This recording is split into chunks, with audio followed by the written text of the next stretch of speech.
Hey everybody, welcome back to another episode of Everything Kratom, the podcast about anything and everything Kratom. Good to have you with us. Happy Friday. Always love Friday. As I was saying yesterday, today we're going to be looking at some comments submitted to the FDA. The past week or so I've been going through the comments and as best I can, randomly selecting comments and, with the intention of sharing them with you. I wanted to try to get a good cross-section, so I've been looking at comments submitted both in July, August, and September, so early and recent. I've been trying to get comments that represent older people, younger people, women, men. I've been trying to kind of get all around. And specifically, I wanted to try and find negative comments because there aren't many. You really got to try and find the negative comments. I did manage to find a few, so I'm glad that we can kind of represent both sides of the argument here. Although it's certainly more heavily weighted towards positive views towards Kratom, but that's just what we have to work with. That's who's commenting. But I did manage to get some negatives, so we're going to try and be fairly representative here, and I thought that everyone would just find it interesting. I think one of the main takeaways from all the things that I've been reading is that there are so many different issues that I didn't even know about people using Kratom for. So it's certainly been an educational experience, and I hope you all find it interesting as well. So let's jump in. So I'm going to start with the negative comments because I think that they are often overlooked, and I want to try to be fair to everyone's viewpoint. So I'm going to start with the negative comments. The first negative comment that I found, and remember all of these were I just was clicking randomly throughout basically every few days to try and find, maybe 10 or 15 comments to share with everyone. I think I came away with about 10 or 15 comments that I wanted to share with everybody. If I found comments that reflected the same viewpoint or a very similar situation as someone that had already posted it, I made a note of that, but I really only wanted to read one comment that was, kind of with that unique situation. However, when it comes to negative, I didn't do that because I only came across 4 negative comments out of the, probably I clicked on 100 or so. Should take that into account. But so here's the first negative comment. Kratom should be banned. My husband and I are divorcing because of it. It has been his worst addiction and has caused lies, theft, stealing. It is a terrible substance. Okay, that's the first negative comment.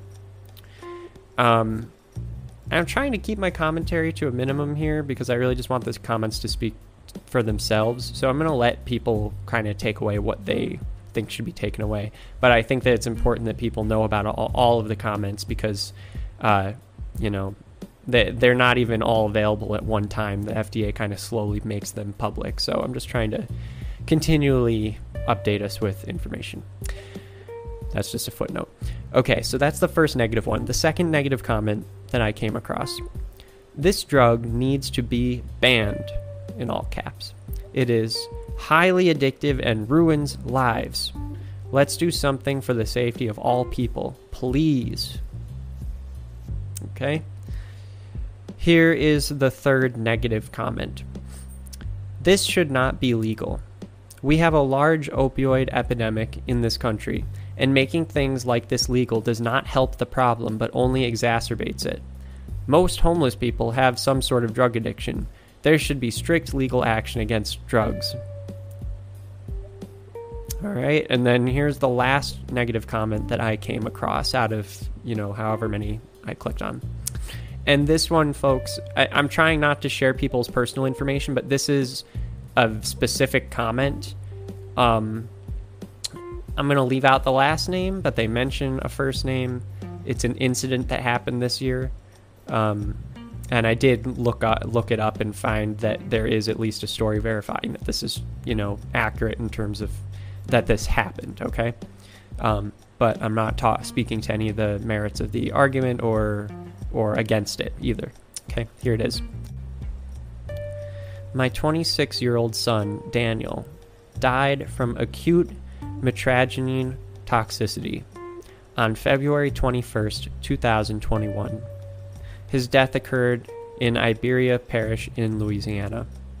Daniel left behind 2 sons, a wife, and a family who loved him dearly. He became addicted to Kratom over a 1.5-year period of time. The Kratom he took was sold in quantities of 500 per container. This is me, again, just saying as a side note that there is no measurement unit that this person provides. So I'm just making sure that you all know that. So I'll read that sentence again. The Kratom he took was sold in quantities of 500 per container. There is inadequate warnings related to Kratom, and there is a failure to warn related to the safety concerns. I would like to see Kratom made illegal and for it not to be sold unless regulated in a safe way. So, and I'm sorry for that person, whoever they are, for their son passing away. That's very difficult, regardless of the circumstances or what people think. But so those were the 4 negative comments that I came across, okay? Again, I was really trying hard to find negative comments because there aren't many. So I'm hoping that this gives a little bit of a viewpoint of what people are thinking. They did tend to be more general than the specific positive comments that I found. Although there were some positive comments that were general, but not many. There are a lot of long, specific comments for positive aspects of Kratom. So those are the 4 negatives. Okay, now we're going to jump into the positive comments that I found. And again, I tried to find ones that were a bit different. There was a lot of overlap, so it's not perfect, but I did try and find some different ones. Here's the first one. I was addicted to heroin and prescription opioids for most of my adult life. Kratom has allowed me to completely get away from that and live a healthy, normal life. I've been on Kratom for 5 years and have not abused any RX or street drug since. Please don't take this natural, healthy alternative away from me. Here's another one. Kratom must be legal.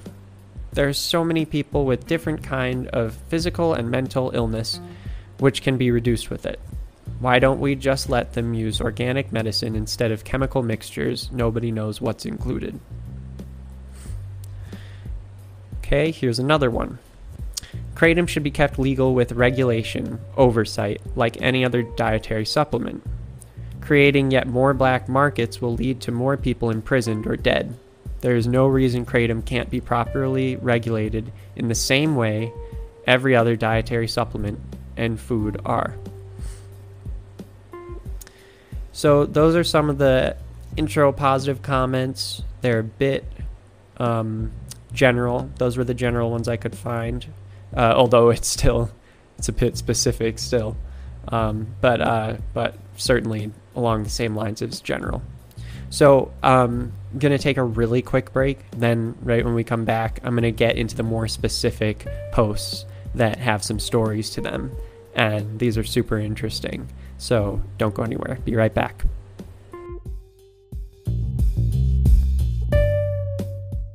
Hey everyone, if you want to make your own podcast but you don't know where to begin, Spotify for Podcasters makes it super easy. They've got everything in one place, it's totally free, and you can make money while doing it.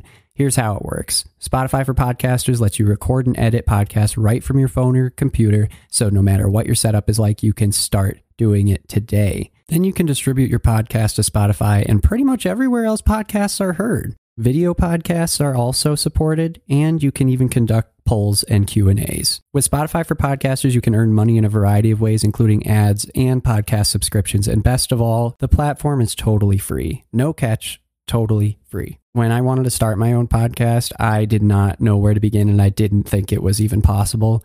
And Spotify for Podcasters made it happen. They made it easy, they made it quick, And I am doing something that I love. What more can I ask for? So if you're interested in starting your own show, you can do it. And I highly recommend you give this a try. Download the Spotify for Podcasters app or go to www.spotify.com/podcasters to get started.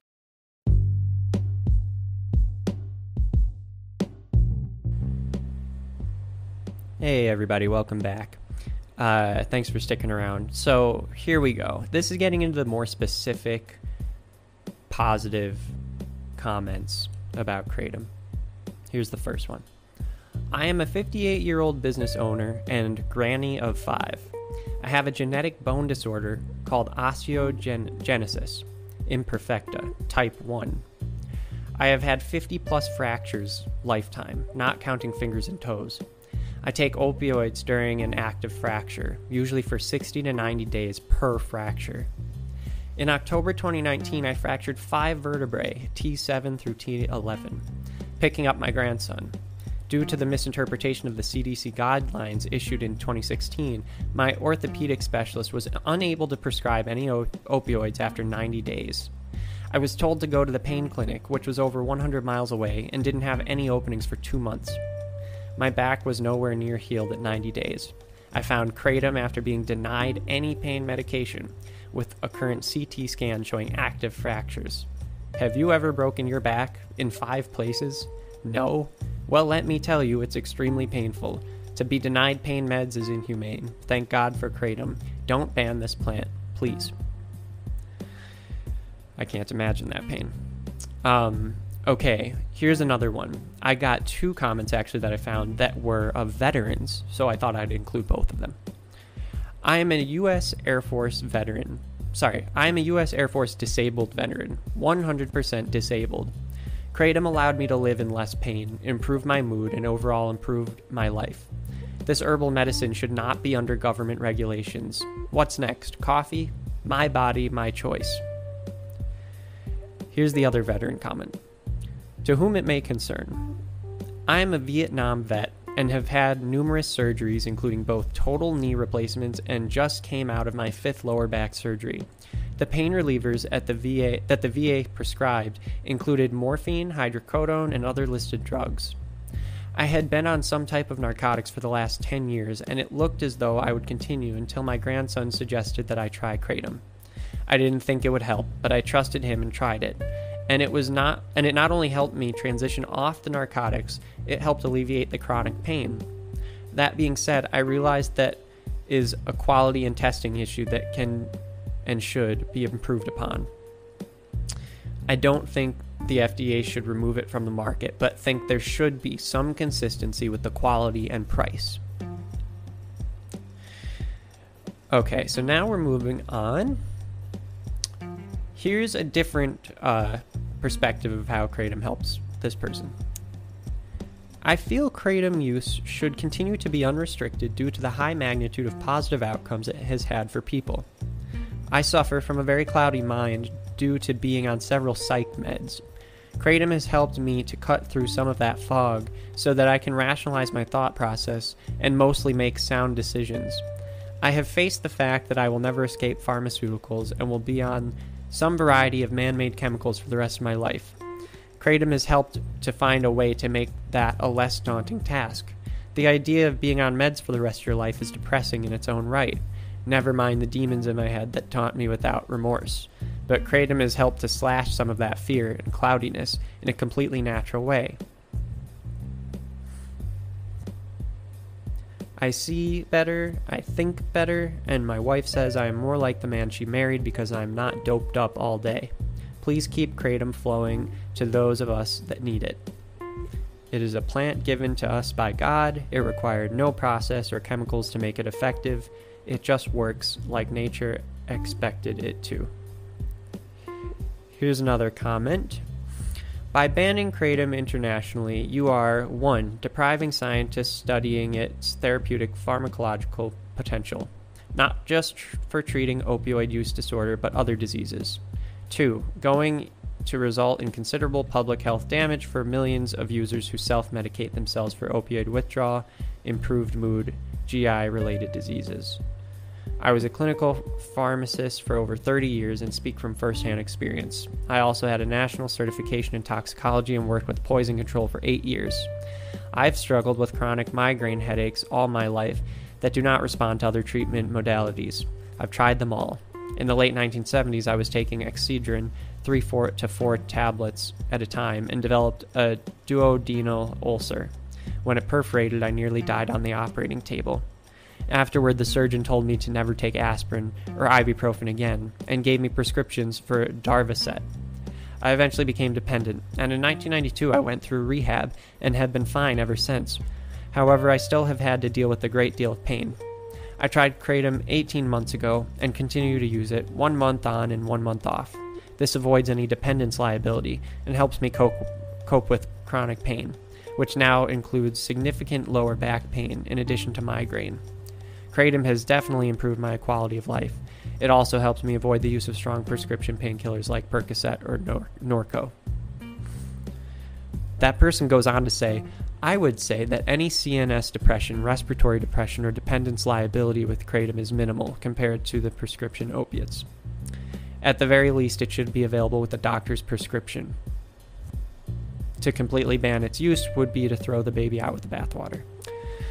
Okay, and it goes on. Some of these comments I'm honing down just a little bit, just because I could, some of them are very long. Here's another one, and this is a different issue.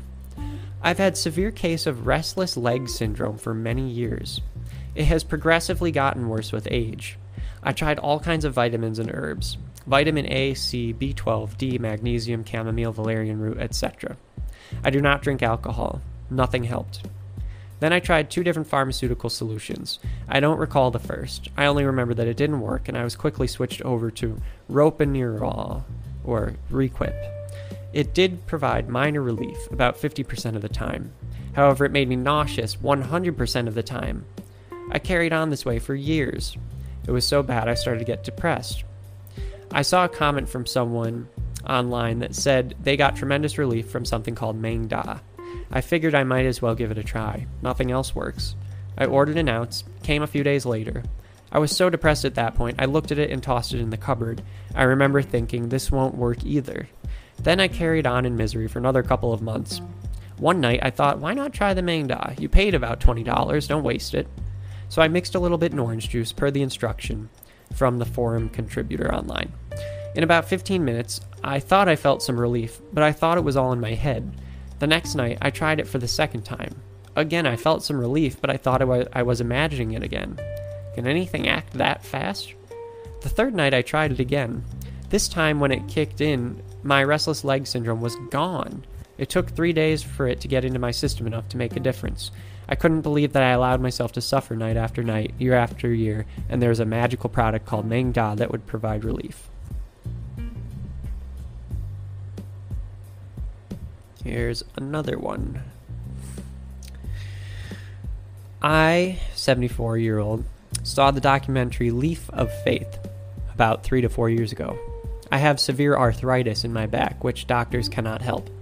Had blocks and physical therapy to no avail. Was on tramadol for a short time, which helped, but doctor could not continue to prescribe it. Got some Kratom Mang Da green strain, and my life has changed dramatically. I can ride my bike, golf, go to the gym for mild workouts, and keep my body moving. So a lot of this, you guys, just tuning in here for a sec, I was trying initially to avoid the pain aspect a lot because I know that's common. That's something that a lot of people already know about. But it's just, I try not to filter it much because, so many people rely on this for pain. And I just didn't want to cover that up. So there's so many people, and specifically back pain. It's really wild. A lot of posts are specifically about back pain. What the pain is caused by is different, but specifically back pain. Here's a different type. I suffered 2.6 years with ear-throat pain. During that time, I saw 7 doctors who could not help me other than ordering CT scans, MRIs, and pain medication injections, all to no avail. I was referred to the 6th doctor by the 5th, whom I was told was the best. He, number 6, walked into the exam room and said, "I cannot help you. What, did you come here to make me look stupid? Oh, let me look at your ear." Then proceeded to walk out of the exam room. No referrals, no scans, nothing. He just left me bewildered, wondering if he got his diploma from a Cracker Jacks box. He made himself look stupid all on his own. At 2.8 years, Dr. 5 then referred me to Dr. 7. This doctor ordered a CT scan with contrast and PET scan, finding I had throat cancer. If it had not been for kratom I was utilizing during that period, I may have done some dastardly deeds. Though my pain was not completely erased by the kratom, I was able to function at a moderate 57% level of existence. I truly hope kratom is kept available. Another person, I won't read their comment, but another arthritis and back injury.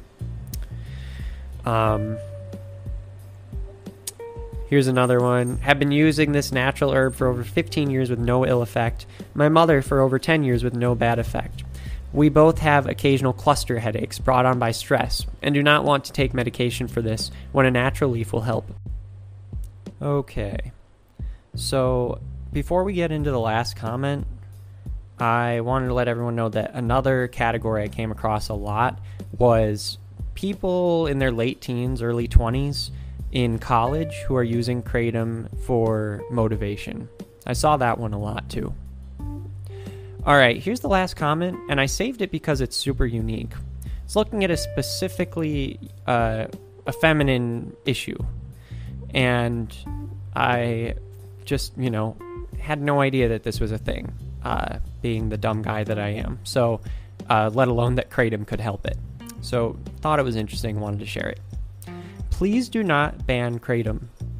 Over 190 million women globally suffer from endometriosis. And then, of course, I looked that up. And endometriosis is an often painful disorder in which the tissue, similar to the tissue that normally lines the inside of your uterus, the endometrium, grows outside of your uterus. Endometriosis most commonly involves your ovaries, fallopian tubes, and the tissues lining your pelvis, and it is super painful. That's what I can tell. So that's what that is. Comment goes on. I know many women with endometriosis who use kratom to ease their debilitating symptoms. Endometriosis is a chronic condition with no cure. Kratom has given many women control of their lives back. If you ban kratom, you are destroying their quality of life and condemning them to daily pain. A ban on kratom would negatively affect these women's careers, social lives, and ability to raise and support their families. You wouldn't just be destroying their quality of life, but impacting their financial, physical, and emotional wellness. Kratom allowed many endometriosis sufferers to take back control of their lives. Please do not sentence them to a life ruined by an incurable condition such as endometriosis. Banning kratom only harms them. Please do not force endometriosis sufferers to return to a life of missing university classes because they are in too much pain, or having to continually call in sick to work and risk losing their jobs, or be forced to cancel social outings, isolating them from friends and family. So I thought that one was very unique and just fascinating to hear about all the different things that kratom has helped people with. So I hope that everyone found this interesting. I hope that people feel like I was trying to be fair, so I hope people see that. I wanted to start with negative comments about kratom because I couldn't find many, and I certainly didn't want to put my own spin on any of them, so I just read them along with the positive ones as well. So thanks so much for tuning in again, everybody, and looking forward to another episode next week. Until then, have a great weekend. Take care. Bye-bye.